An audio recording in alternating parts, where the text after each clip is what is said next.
Emily of New Moon by L. M. Montgomery. Chapter 25. She Couldn't Have Done It. Great Aunt Nancy and Caroline Priest were wont to color their gray days with the remembered crimsons of old, long-past delights and merrymakings, but they went further than this, and talked over any number of old family histories before Emily with a total disregard of her youth. Loves, births, deaths, scandals, tragedies, anything that came into their old heads. Nor did they spare details. Aunt Nancy revelled in details.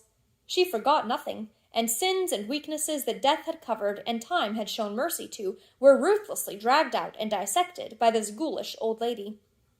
Emily was not quite certain whether she really liked it or not. It was fascinating. It fed some dramatic hunger in her, but it made her feel unhappy somehow, as if something very ugly were concealed in the darkness of the pit they opened before her innocent eyes. As Aunt Laura had said, her youth protected her to some extent, but it could not save her from a dreadful understanding of the pitiful story of Ilsa's mother on the afternoon when it seemed good to Aunt Nancy to resurrect that tale of anguish and shame. Emily was curled up on the sofa in the back parlor, reading the Scottish Chiefs, because it was a breathlessly hot July afternoon, too hot to haunt the bay shore. Emily was feeling very happy. The Wind Woman was ruffling over the big maple grove behind the grange, turning the leaves until every tree seemed to be covered with strange, pale, silvery blossoms. Fragrances drifted in from the garden. The world was lovely. She had had a letter from Aunt Laura saying that one of Saucy Sal's kittens had been saved for her. Emily had felt when Mike II died that she would never want another cat, but now she found she did. Everything suited her very well. She was so happy that she should have sacrificed her dearest possession to the jealous gods if she had known anything about the old pagan belief. Aunt Nancy was tired of playing solitaire. She pushed the cards away and took up her knitting. "Emily," she said, "has your Aunt Laura any notion of marrying Dr. Burnley?" Emily, recalled thus abruptly from the field of Bannockburn, looked bored. Blairwater gossip had often asked or hinted this question, and now it met her in Priest Pond. "No, I'm sure she hasn't," she said. "Why, Aunt Nancy, Dr. Burnley hates women." Aunt Nancy chuckled. "Thought perhaps he'd got over that. It's 11 years now since his wife ran away. Few men hold to one idea for anything like 11 years. But Alan Burnley always was stubborn in anything, love or hate. He still loves his wife, and that is why he hates her memory and all other women." "I never heard the rights of that story," said Caroline. "Who was his wife?" "Beatrice Mitchell, one of the Shrewsbury Mitchells. She was only 18 when Alan married her. He was 35. Emily, never you be fool enough to marry a man much older than yourself." Emily said nothing. The Scottish Chiefs was forgotten. Her fingertips were growing cold as they always did in excitement, her eyes turning black. She felt that she was on the verge of solving the mystery that had so long worried and puzzled her. She was desperately afraid that Aunt Nancy would branch off to something else. "I've heard she was a great beauty," said Caroline. Aunt Nancy sniffed. "Depends on your taste and style. Oh, she was pretty. One of your golden-haired dolls. She had a little birthmark over her left eyebrow, just like a tiny red heart. I never could see anything but that mark when I looked at her. But her flatterers told her it was a beauty spot. The Ace of Hearts, they called her. Alan was mad about her. She had been a flirt before her marriage. But I will say, for justice among women is a rare thing, Caroline. You, for instance, are an unjust old hag. That she didn't flirt after marrying, openly at least. She was a sly puss, always laughing and singing and dancing. No wife for Alan Burnley, if you ask me. And he could have had Laura Murray. But between a fool and a sensible woman did a man ever hesitate? The fool wins every time, Caroline. That's why you never got a husband. You were too sensible. I got mine by pretending to be a fool. Emily, you remember that. You have brains. Hide them. Your ankles will do more for you than your brains ever will." "Never mind Emily's ankles," said Caroline, keen on a scandal hunt. "Go on about the Burnleys." "Well, there was a cousin of hers, Leo Mitchell from Shrewsbury. You remember the Mitchells, don't you, Caroline? This Leo was a handsome fellow, a sea captain. He had been in love with Beatrice, so gossip ran. Some said Beatrice wanted him, but that her people made her marry Alan Burnley because he was the better match. Who knows? Gossip lies 9 times and tells a half-truth the 10th. She pretended to be in love with Alan anyhow, and he believed it. When Leo came home from a voyage and found Beatrice married, he took it coolly enough, but he was always over at Blairwater. Beatrice had plenty of excuses. Leo was her cousin. They'd been brought up together. They were like brother and sister. She was so lonesome in Blair Water after living in a town. He had no home except with a brother. Alan took it all down. He was so infatuated with her, she could have made him believe anything. She and Leo were always together there when Alan was away seeing his patients. Then came the night Leo's vessel, the Lady of Winds, was to sail from Blair Harbor for South America. He went, and my Lady Beatrice went with him. A queer little strangled sound came from Emily's corner. If Aunt Nancy or Caroline had looked at her, they would have seen that the child was white as the dead, with wide, horror-filled eyes. But they did not look. They knitted and gossiped on, enjoying themselves hugely. "How did the doctor take it?" asked Caroline. Take it. Nobody knows. Everybody knows what kind of a man he's been ever since, though. He came home that night at dusk.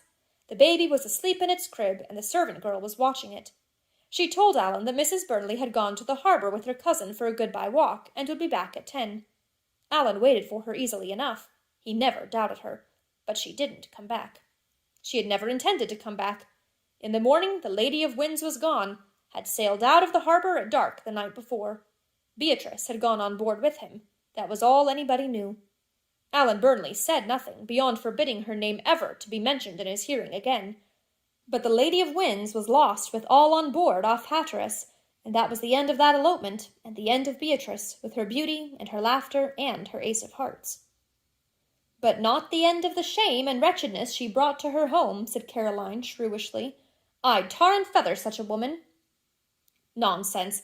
If a man can't look after his wife, if he blinds his own eyes—" "Mercy on us, child, what is the matter?"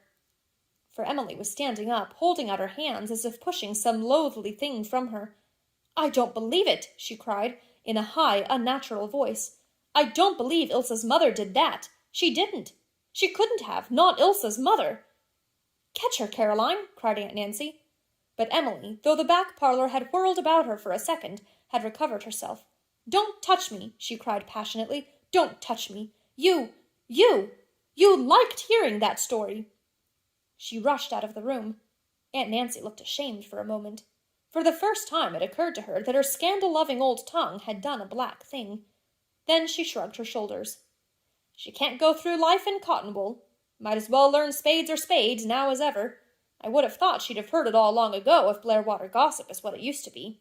If she goes home and tells this, I'll have the indignant virgins of New Moon coming down on me in holy horror as a corrupter of youth.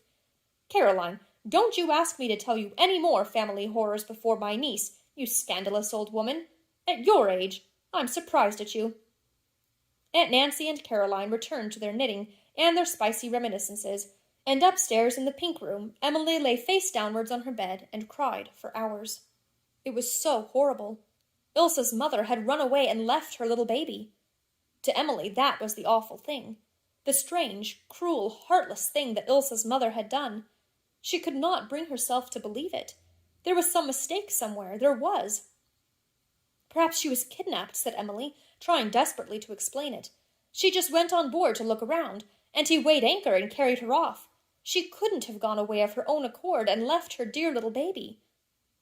The story haunted Emily in good earnest. She could think of nothing else for days. It took possession of her, and worried and gnawed at her with an almost physical pain. She dreaded going back to New Moon and meeting Ilsa, with this consciousness of a dark secret which she must hide from her. Ilsa knew nothing. She had asked Ilsa once where her mother was buried, and Ilsa had said, "Oh, I don't know. At Shrewsbury, I guess. That's where all the Mitchells are buried." Emily wrung her slim hands together. She was as sensitive to ugliness and pain as she was to beauty and pleasure, and this thing was both hideous and agonizing. Yet she could not keep from thinking about it day and night. Life at Wither Grange suddenly went stale. Aunt Nancy and Caroline all at once gave up talking family history, even harmless history, before her. And as it was painful repression for them, they did not encourage her hanging round. Emily began to feel that they were glad when she was out of hearing, so she kept away and spent most of her days wandering on the bay shore. She could not compose any poetry. She could not write in her Jimmy book. She could not even write to her father. Something seemed to hang between her and her old delights. There was a drop of poison in every cup. Even the filmy shadows on the great bay, the charm of its fir-hung cliffs and its little purple islets that looked like outposts of fairyland, could not bring to her the old fine, careless rapture. She was afraid she could never be happy again. So intense had been her reaction to her first revelation of the world's sin and sorrow. And under it all persisted the same incredulity. Ilse's mother couldn't have done it, and the same helpless longing to prove she couldn't have done it. But how could it be proved? It couldn't. She had solved one mystery, but she had stumbled into a darker one. The reason why Beatrice Burnley had never come back on that summer twilight of long ago. For all the evidence of facts to the contrary notwithstanding, Emily persisted in her secret belief that whatever the reason was, it was not that she had gone away in the Lady of Winds when that doomed ship sailed out into the starlit wonder of the gulf beyond Blair Harbor.